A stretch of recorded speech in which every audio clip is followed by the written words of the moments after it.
The small town of Willow Creek was the kind of place where everyone knew each other. Neighbors exchanged warm smiles, kids played freely in the streets, and life moved at a comfortable pace.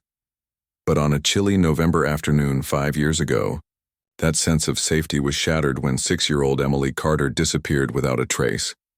It happened during what should have been an ordinary trip to the local grocery store with her mother, Sarah. Sarah had taken Emily shopping for ingredients to bake their favorite chocolate chip cookies, a weekend tradition they both loved. The store buzzed with its usual Saturday crowd, families stocking up for dinner, elderly couples browsing the aisles, and employees restocking shelves. Emily clutched her favorite stuffed bunny tightly as she followed her mom through the produce section. She tugged at Sarah's sleeve, asking if she could pick out some apples herself. Smiling, Sarah handed her a small basket and turned to examine tomatoes nearby. It only took a moment, a blink of an eye, for everything to change. When Sarah glanced back, Emily was gone. At first, she thought her daughter might be hiding behind a display or wandering into another aisle like she sometimes did. But after searching every corner of the store, panic began to set in. Her voice trembled as she asked shoppers if they'd seen a little girl with curly brown hair holding a stuffed bunny. No one had. Within minutes, the entire store was mobilized. Employees stopped ringing up customers and joined the frantic search. Someone called the police while others scoured the parking lot, thinking maybe Emily had wandered outside. Sarah's heart raced as officers arrived, setting up a command post right there in the store. They reviewed security footage frame by frame, but it showed nothing unusual. Just Emily walking down an aisle, then vanishing from view entirely. Word spread quickly through Willow Creek. Flyers featuring Emily's smiling face were plastered across town bulletin boards, lampposts, and storefront windows. Volunteers organized search parties combing parks, woods, and even abandoned buildings. Local news stations ran segments pleading for information, but days turned into weeks, and no leads surfaced. Each passing day felt heavier for Sarah, who couldn't shake the image of her daughter's bright eyes and infectious laugh. As time went on, theories circulated among townsfolk. Some believed Emily had wandered off and gotten lost. Others whispered about stranger danger. A few suggested she might have accidentally climbed into someone's car or truck, though this idea seemed far-fetched. Despite countless interviews, searches, and prayers, Emily remained missing. The once close-knit community grew quieter, weighed down by unanswered questions and lingering fear. For Sarah, life became a blur of sleepless nights and endless guilt.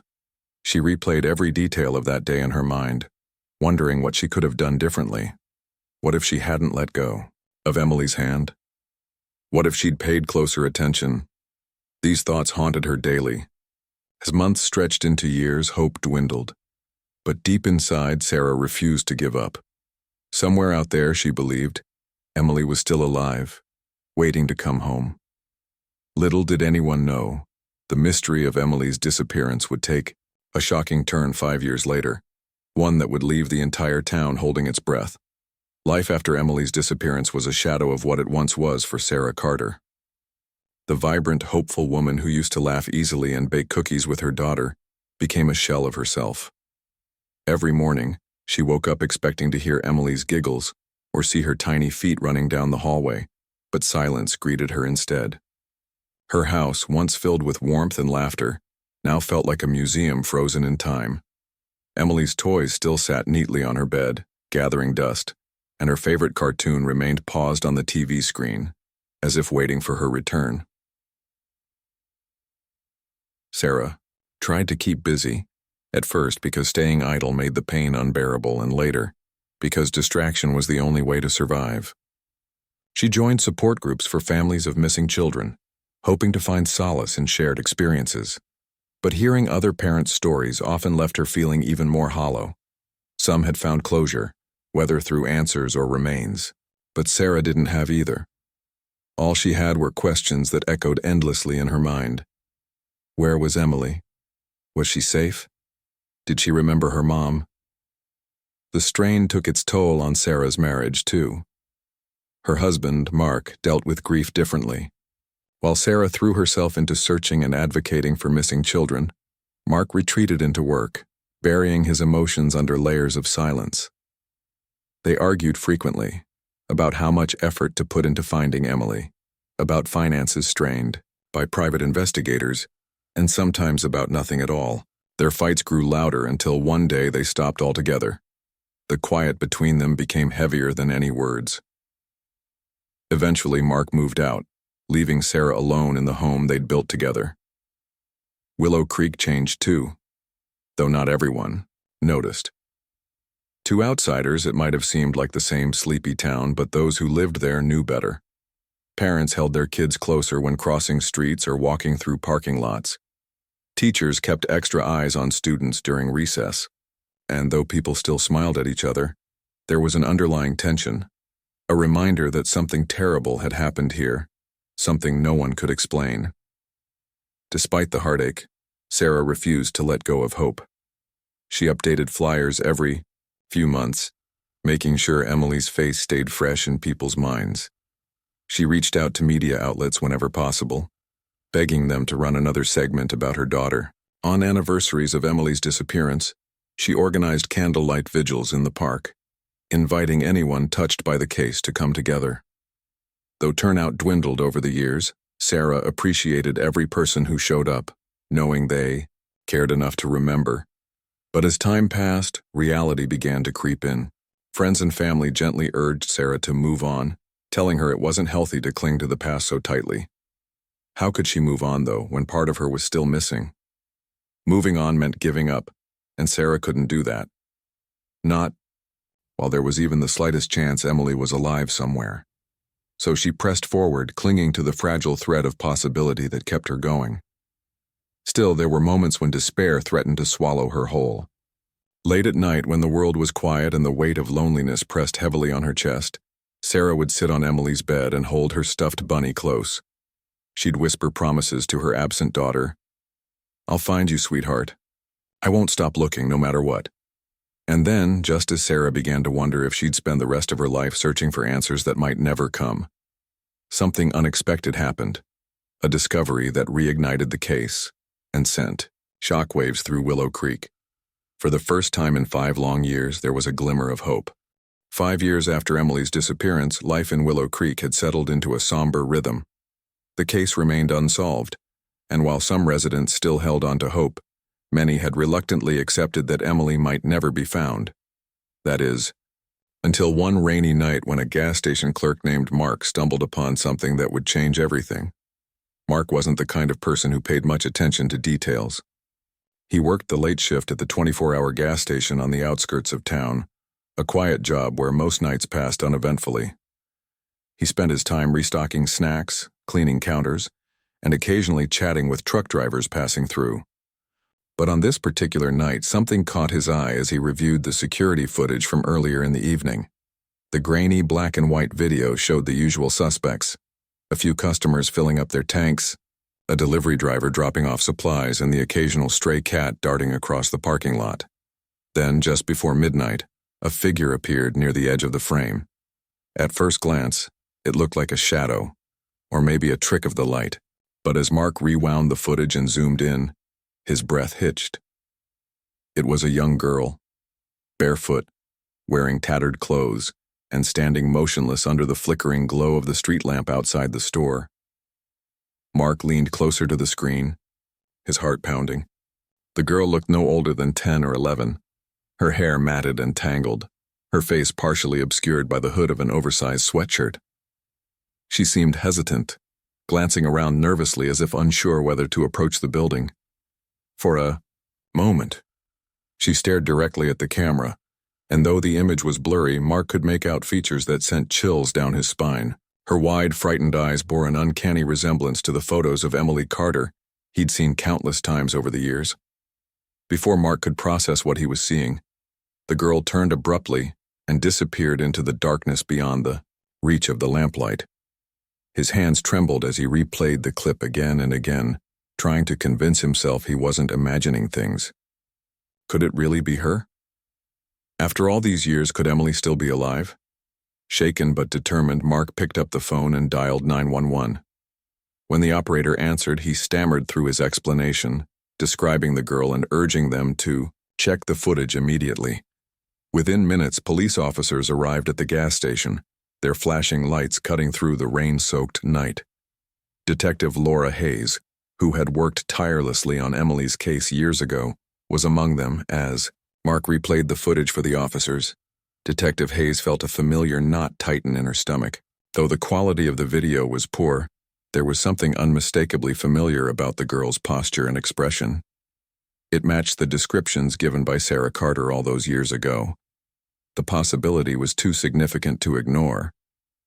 "This changes everything," Detective Hayes muttered under her breath as she jotted down notes. Turning to Mark, she asked urgently, "Did you see which way she went? Did anyone else notice her?" Mark shook his head.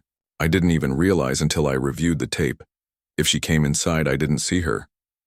The officers quickly set up a perimeter, searching the surrounding area for any sign of the mysterious girl.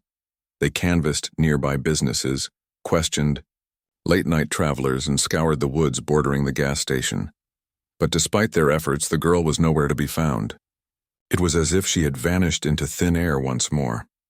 Back at the station, Detective Hayes couldn't shake the feeling that they were onto something big. She pulled up old files on Emily's case, comparing photographs and witness statements to the grainy image captured on the gas station camera. The resemblance was undeniable. If this was indeed Emily, it raised more questions than answers. Where had she been all these years? Why hadn't she come forward sooner? And most importantly, how could they find her now? For Sarah Carter, the news brought a whirlwind of emotions. When Detective Hayes called to inform her about the footage, Sarah dropped the phone, her knees buckling beneath her. Hope surged through, her chest like wildfire, but it was tempered by fear. What if this wasn't Emily? Or worse, what if it was and she wasn't safe? As word spread throughout Willow Creek, the town buzzed with renewed energy.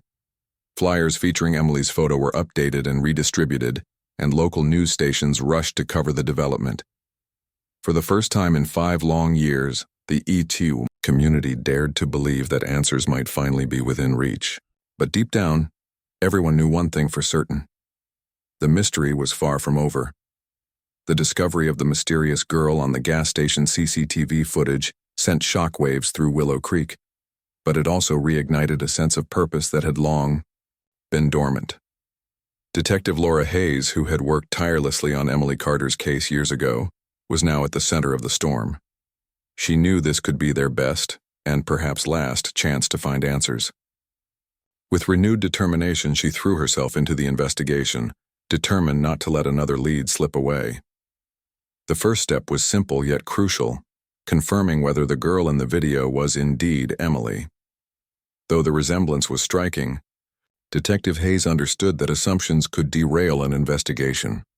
She gathered old photos of Emily and compared them side by side with the grainy footage.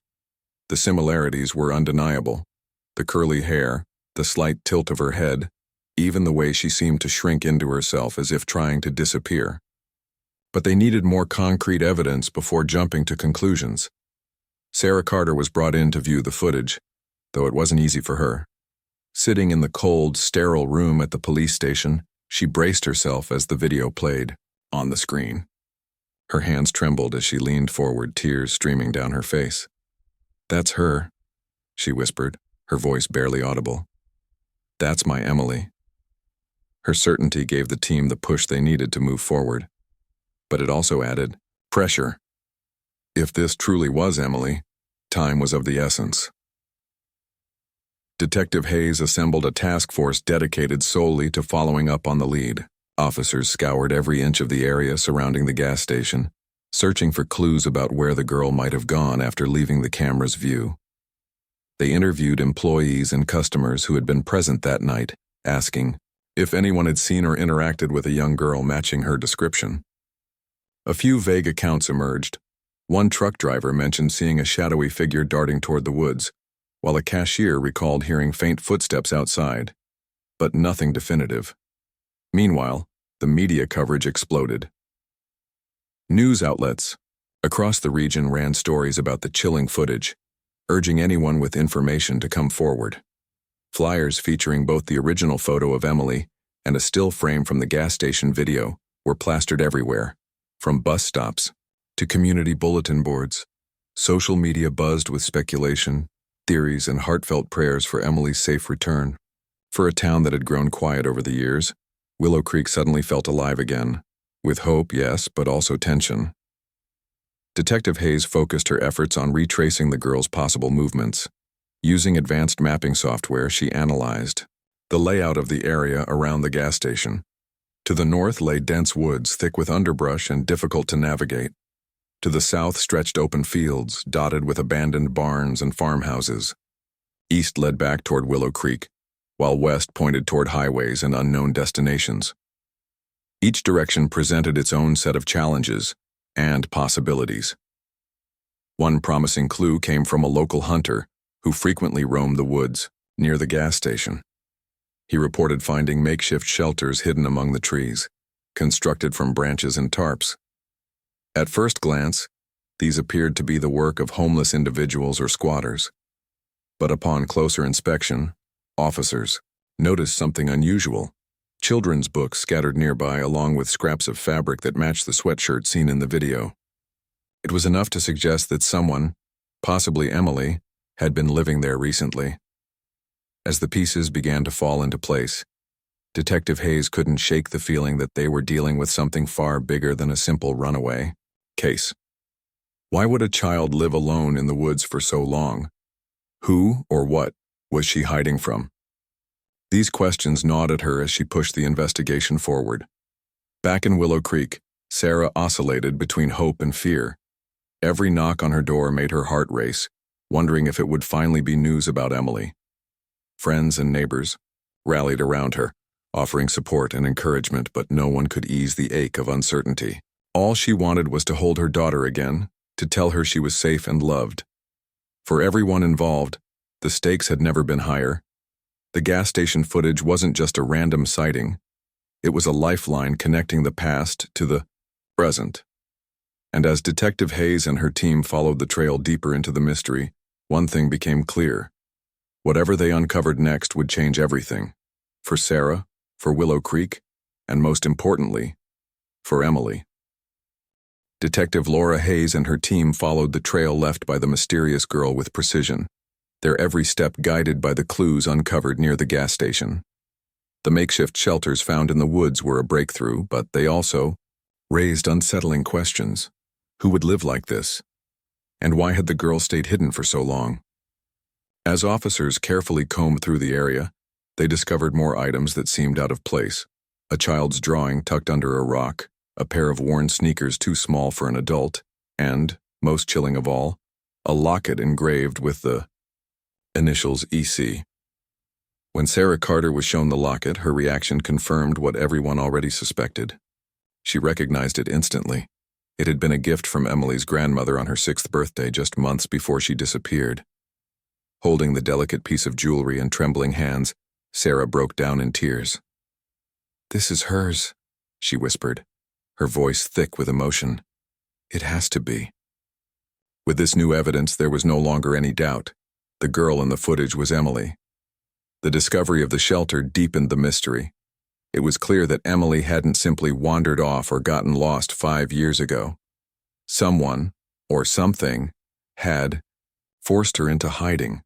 But who? And why had she remained silent all these years?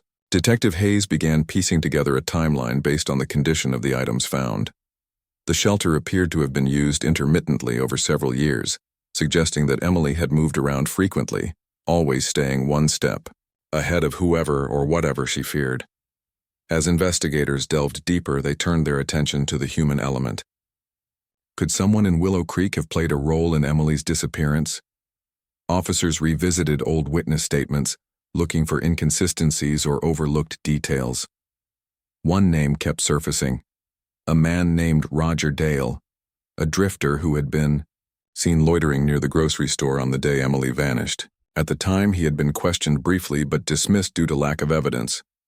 Now, with fresh eyes and new urgency, detectives dug into his background. What they uncovered was alarming. Roger had a history of petty crimes and had been linked to similar cases involving missing children in neighboring towns.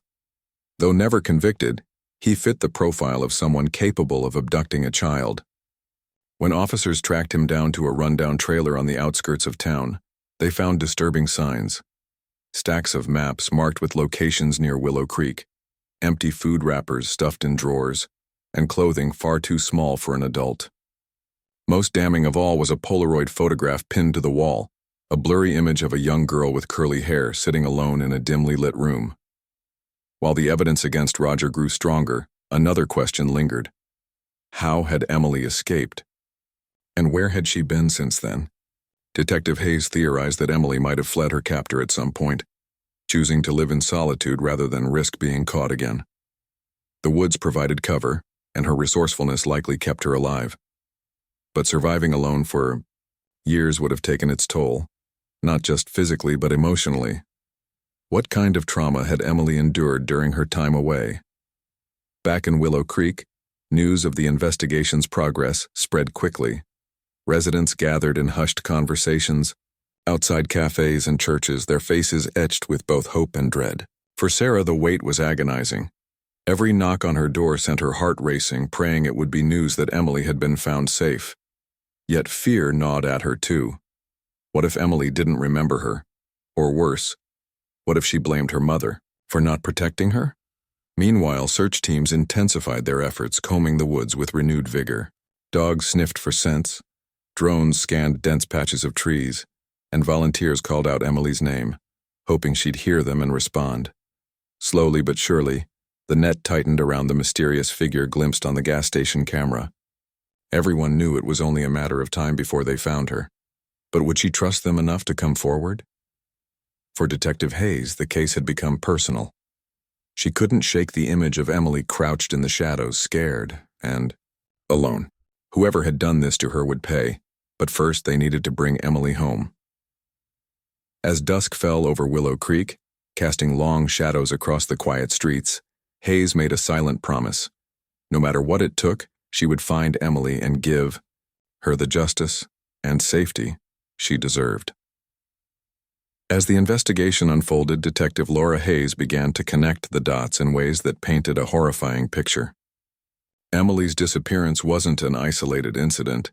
It was part of something much darker. The evidence against Roger Dale grew stronger with each passing day, but it also hinted at a larger network operating behind the scenes. This wasn't just about one man. It was about a shadowy underworld preying on vulnerable children. During a raid on Roger's trailer, officers uncovered more than just disturbing photographs and maps.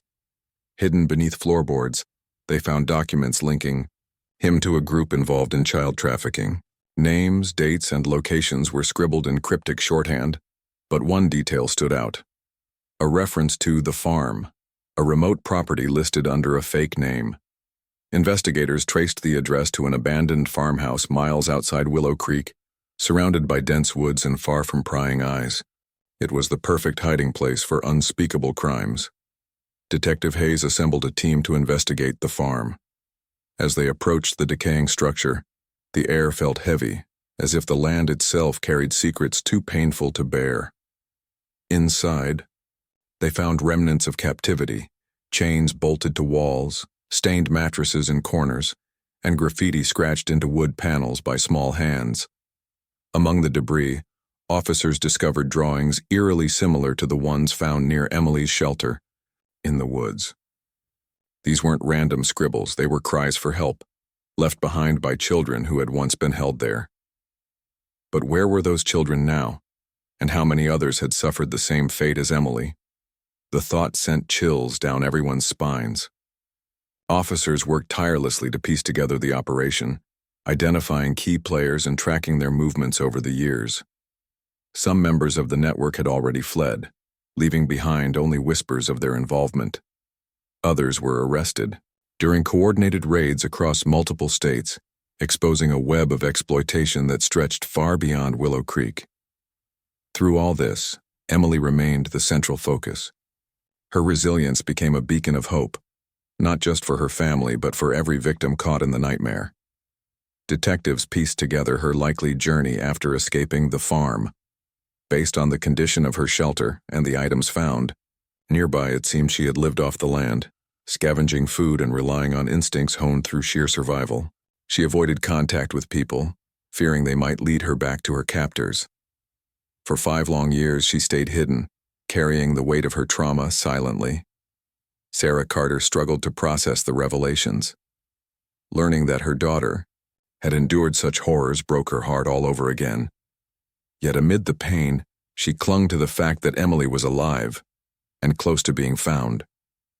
She spent hours talking to therapists and advocates, preparing herself for the moment when she'd finally see her daughter again.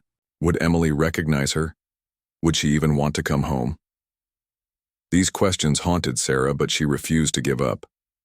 Meanwhile, Detective Hayes zeroed in on Emily's current location. Using data from the gas station footage and tips from locals, they narrowed down her possible whereabouts to a stretch of forest near the highway. Search teams fanned out, calling her name and leaving trails of familiar objects, like stuffed animals and blankets, in hopes of luring her out. They knew she was scared, but they also knew she needed to trust them before she could accept help. One evening, as twilight settled over the trees, a breakthrough came. A volunteer spotted movement deep in the woods, a figure darting between shadows. When officers cautiously approached, they found Emily crouched behind a tree, wide-eyed and trembling. She looked older than her 11 years, her face marked by years of hardship, but there was no mistaking her identity. After 5 agonizing years, Emily Carter had been found. For Detective Hayes, it was a bittersweet victory. Bringing Emily home meant justice was within reach, but it also underscored the enormity of what she, and countless others, had endured. As Emily was gently escorted to safety, wrapped in a warm blanket and shielded from cameras, Hayes made a silent vow. This case wouldn't end here. The fight to dismantle the network responsible for so much suffering was only beginning. But for now, Emily was safe, and that was enough. The moment Emily Carter was found, a wave of relief swept through Willow Creek, but it was accompanied by an overwhelming sense of heartbreak. For 5 years, the town had carried the weight of her disappearance, and now, seeing her frail figure emerge from the woods felt like both a miracle and a tragedy. Wrapped in a blanket, her wide eyes darted nervously as officers led her to safety. She didn't speak. She barely moved.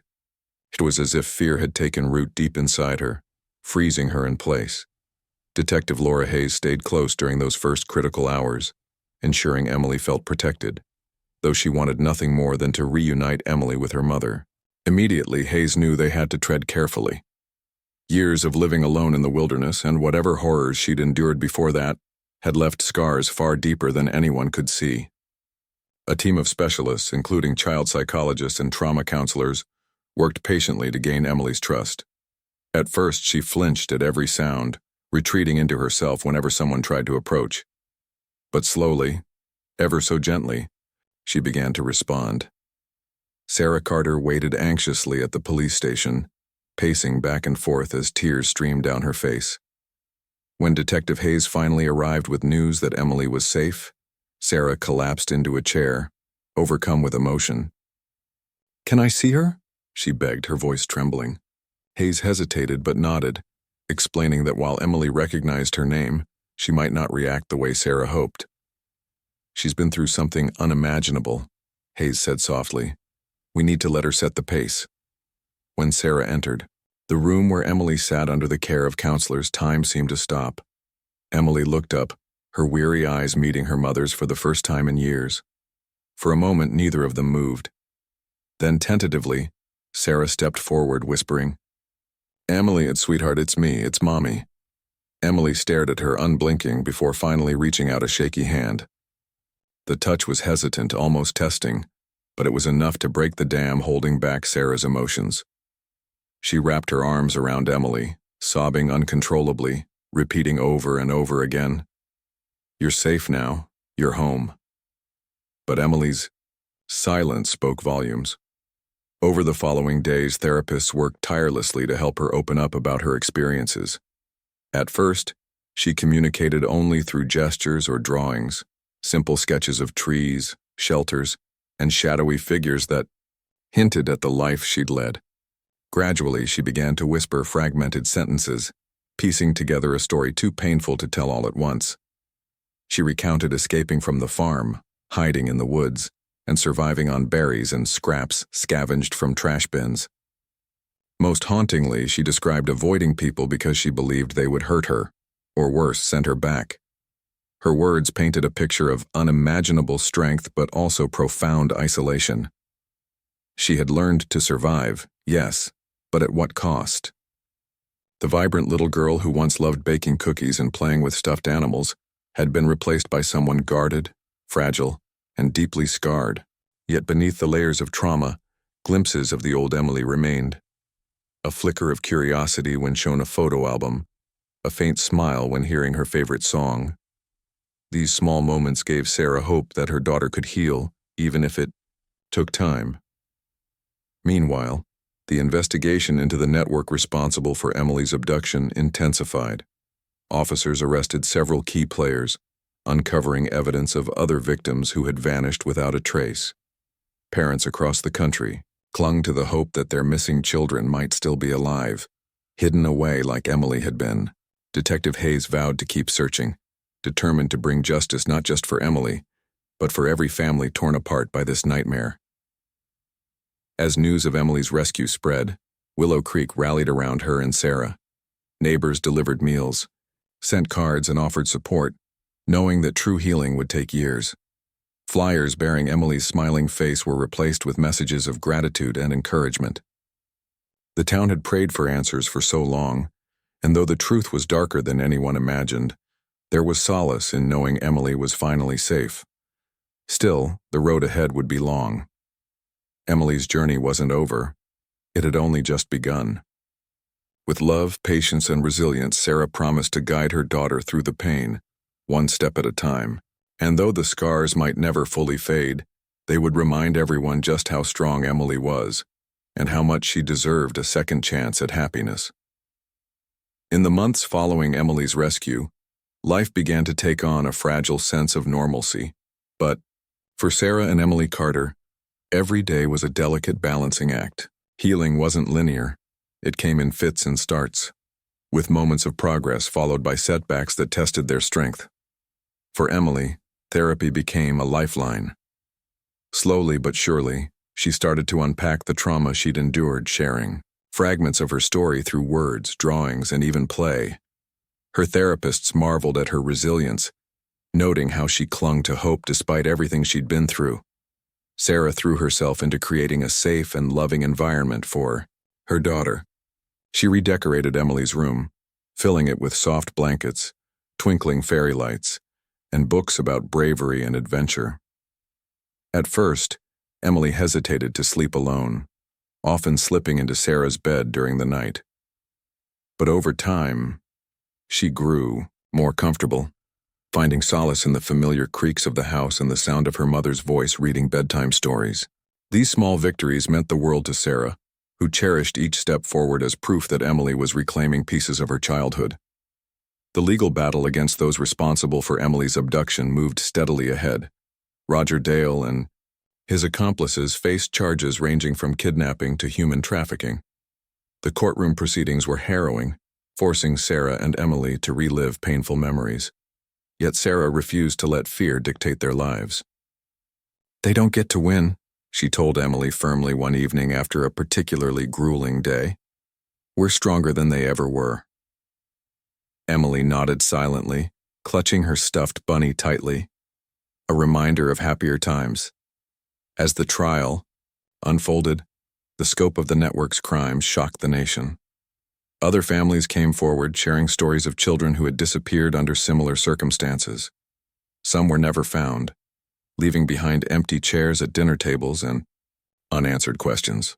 Others, inspired by Emily's courage, joined forces with advocates to push for stricter laws and better resources to protect vulnerable children. Sarah became a vocal advocate herself, speaking at rallies and meetings to ensure no family would suffer the way hers had. For Willow Creek, Emily's return marked a turning point. The town rallied around the Carters, organizing fundraisers to help cover medical bills and therapy costs. Local businesses donated gift cards and supplies, while Volunteers helped maintain the garden Sarah had neglected during her darkest days. Though the scars of the past lingered, there was a renewed sense of unity, a shared determination to honor Emily's survival by building a safer future. Emily, too, began to rediscover joy in small ways. On sunny afternoons, she played outside, with neighborhood kids giggling as they chased each other through sprinklers. She started attending school again, though it took time to adjust to the noise and crowds. Teachers and classmates went out of their way to make her feel welcome, celebrating her achievements, big or small, with genuine enthusiasm. One day she even brought home a drawing she'd made in art class, a bright yellow sun peeking through storm clouds. "It's me," she whispered to Sarah, pointing to the sunlight breaking through. "I'm still here." Detective Laura Hayes kept tabs on the case long after the headlines faded. For her, Emily's story was a reminder of why she'd chosen this line of work: to give voices to those who couldn't speak for themselves. She stayed in touch with Sarah, checking in occasionally to see how Emily was doing. Their bond had grown strong over the years, forged in the crucible of tragedy and triumph. When Emily finally smiled at Hayes during one of her visits, it felt like a victory for all of them, a testament to the power of perseverance and love. Though the road ahead remained uncertain, Sarah held on to hope. Every morning she woke up, grateful to have Emily by her side. She knew healing would take time, not just weeks or months, but years. But she also knew they were survivors, bound together by an unshakable connection. Together they would face whatever challenges lay ahead, hand in hand. And so life in Willow Creek continued, forever changed but not broken. Emily's story became a beacon of hope, a reminder that even in the darkest moments, light could find its way through. For Sarah, for Emily, and for everyone touched by their journey, it was proof that resilience could overcome despair and love could conquer fear.